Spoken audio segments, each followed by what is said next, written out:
guess you're not taking I was kind of hoping for a hair microphone, but they've given me a lapel mic, but it's still cool. I am a young adult novelist with a fascination for story structure. And I've come here today to give you a simple tool that you can use to create content and to identify when a piece of content is working or not. But first, let's watch this funny clip from YouTube.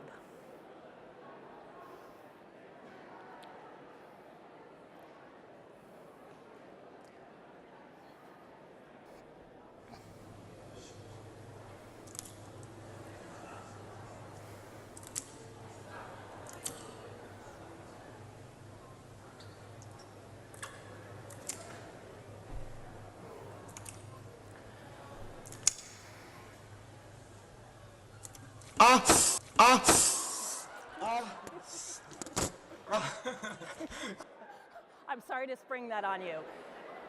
This works, right? It's compelling, it's funny, and it's surprising. And by the time I'm done with this short presentation today, I'm going to show you exactly why that clip works. But first, here's another clip from YouTube.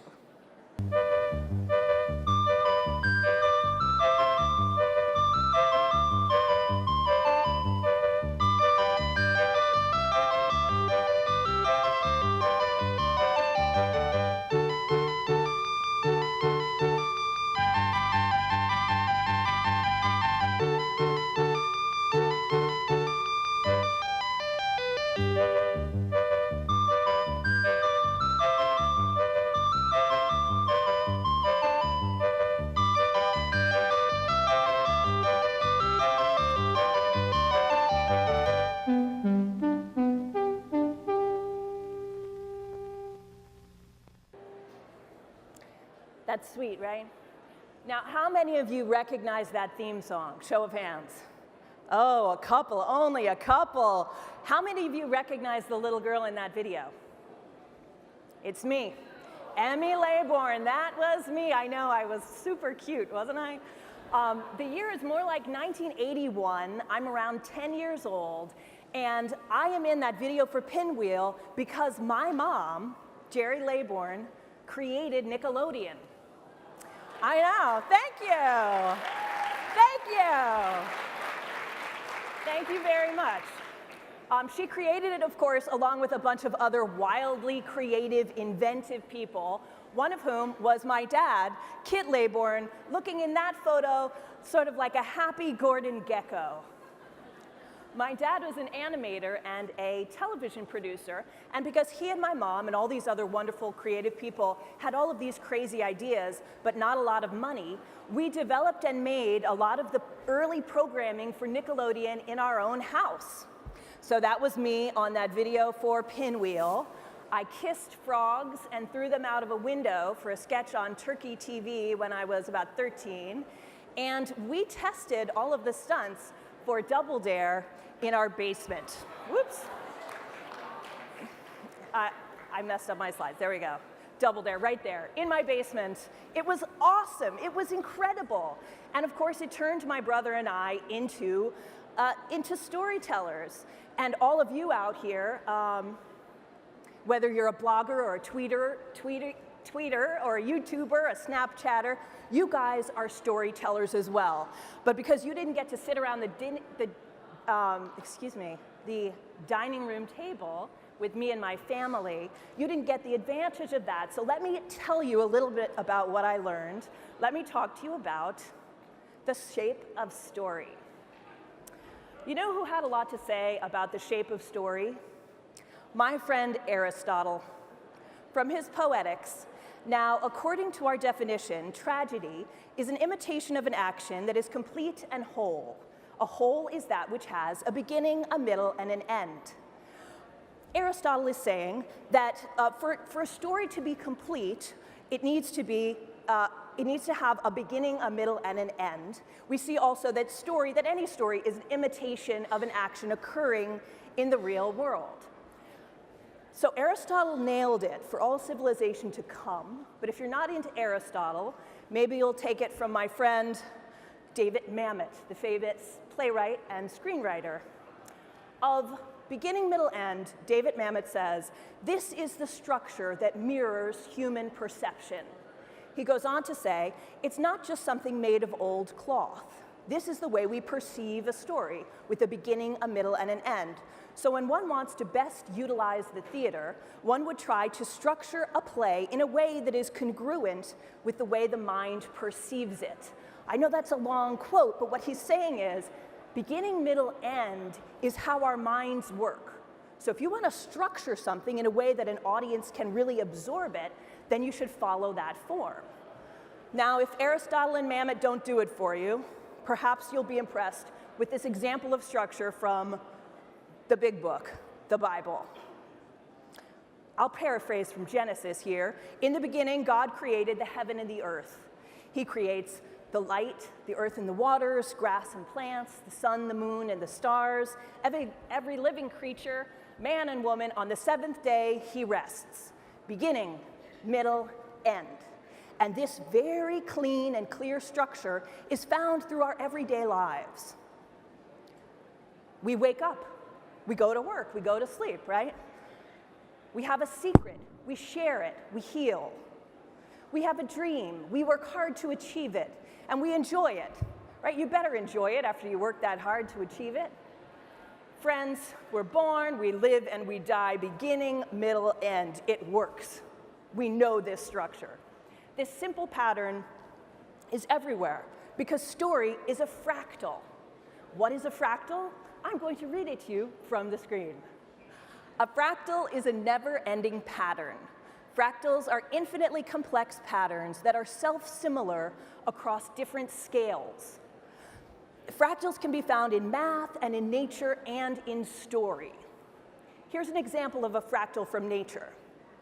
See, the shape of that whole thing, that whole frond, is echoed in the shape of this little frondlet, which is echoed in the shape of the little doohickey thing that sticks out.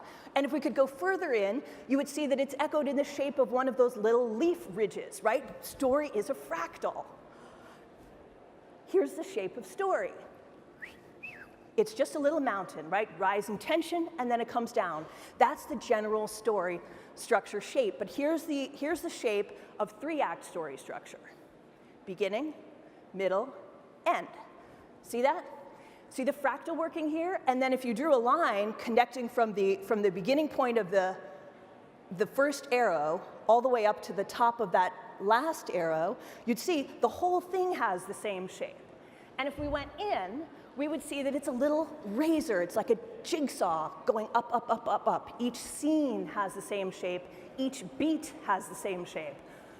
I think this is incredibly cool. This is the tool I want to give you. It's using beginning, middle, end as a diagnostic tool. Now, when I'm watching content, I'm looking to see, does it work? Does it hit all of these marks? I use it when content is working, but more importantly, I use it when something is not working.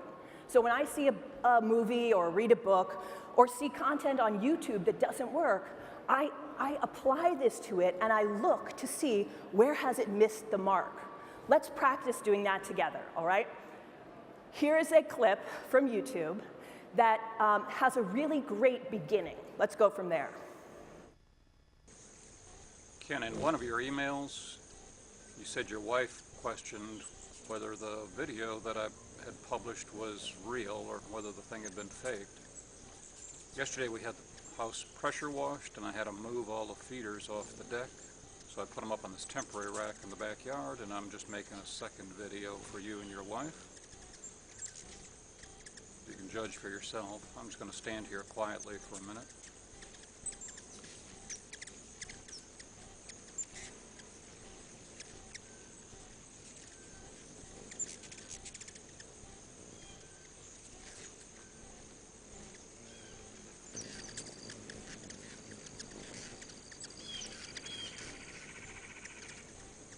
Afraid of getting hit here, so we're going to kill this now. Hope you enjoy. I love this guy. I love serious people, and he's super serious about this video that he has made to show his neighbor that he has a lot of hummingbirds around his house. That is what this is about. He's like, Ken, it's a little hard to hear the audio, but he's basically saying, Ken, you know, I know you didn't believe me about that other video, so here, I'm having the house pressure washed. Here are all the hummingbird feeders. Check it out. And then the hummingbird, there are seriously a lot of hummingbirds at this guy's house. I mean, there are a multitude of hummingbirds. But just as it gets interesting, just as we come into finding out what the answer to the question of this little movie is, what will happen with these hummingbirds, he cuts it. He gets scared that something's gonna happen. What could happen? I don't know, it would be great. I wanna see a hummingbird crash into his ear, or I wanna see him crush one by mistake, or get, you know, pierced by thousands of hummingbird beaks and spew blood like a sprinkler. I don't know. I don't know what could happen. We never find out. That video is all beginning. Next up, we have a video that has no beginning and no end. It's all middle. And pay attention to how you feel when you watch this.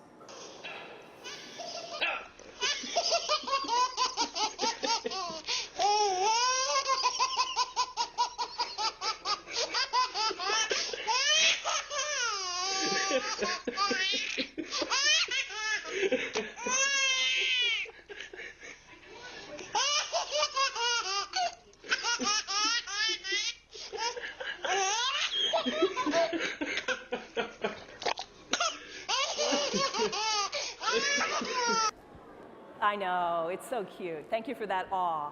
It's very sweet, but we don't know how it began. So we have a little bit of, our minds are trying to figure out what was the beginning. We don't know. And then we're watching this baby laugh, and that goes on a lot longer. I cut it down for this presentation. And then there's no end. What do we, you know, you get this kind of churning in your gut, like, oh, what's gonna happen? She's gonna fall over.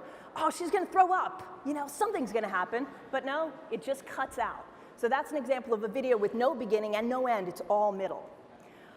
Next up we have, oh, I love this clip. It is a rock solid beginning, a totally compelling middle, and again, it misses its end. No pushing, Reggie. Okay, you guys ready? Yeah. Hold on your marks. Dad, I'm gonna bash right into my camera. I'm gonna bash. Get set. Dad, I wanna bash right into your camera. You'll be okay. Oh no! I want to. Press, you gotta scoot over. But I don't want to bash into your camera. I promise you won't, Horse. If you do, we'll have a restart. Okay, here we go. On your mark. That will break. Get set. Go. Go.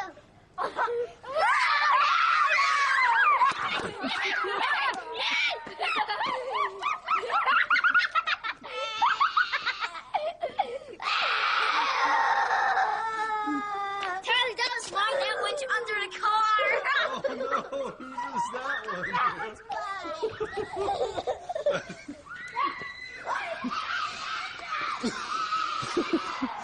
Hurry, Horse, yours is winning. Go get it.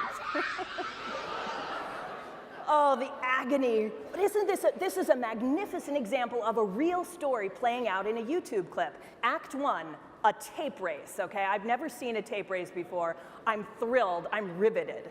Act 2, the race begins, and the child who was crying, oh, he was a prophet. His tape roll rolls directly into the camera. Like if you had a budget of $1 million for CGI, you could not make it roll more directly into the camera.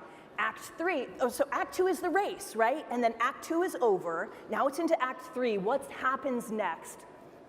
We never find out. Oh. All right, my gift to you now, 3 perfect clips with a beginning, middle, and end. Watch it.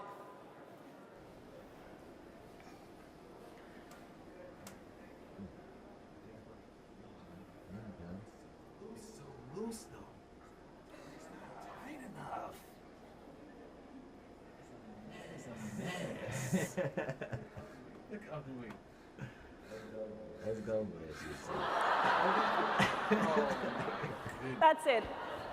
Beginning, middle, pop. It's the story of a hairdo. Will you marry me? Talk loud. A kiss. Will you marry me? No, you have to kiss. Yes. No.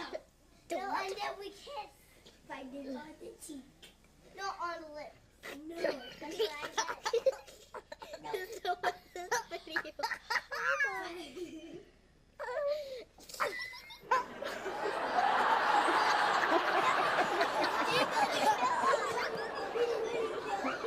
It's too great. We did not tell them to do that. Yeah, right. Again, the cinematography is just excellent. Beginning, older cousins are trying to get their younger cousins to kiss.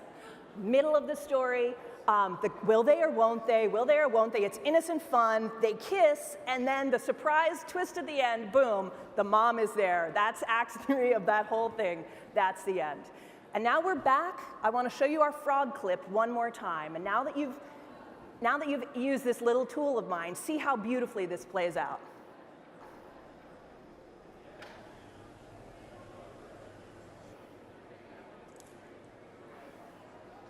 Beginning.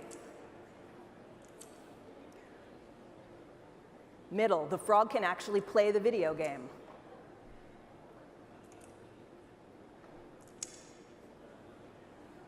End. It still hurts the second time you see it, doesn't it? That's it. That's my gift to you guys. Enjoy IZEAFest.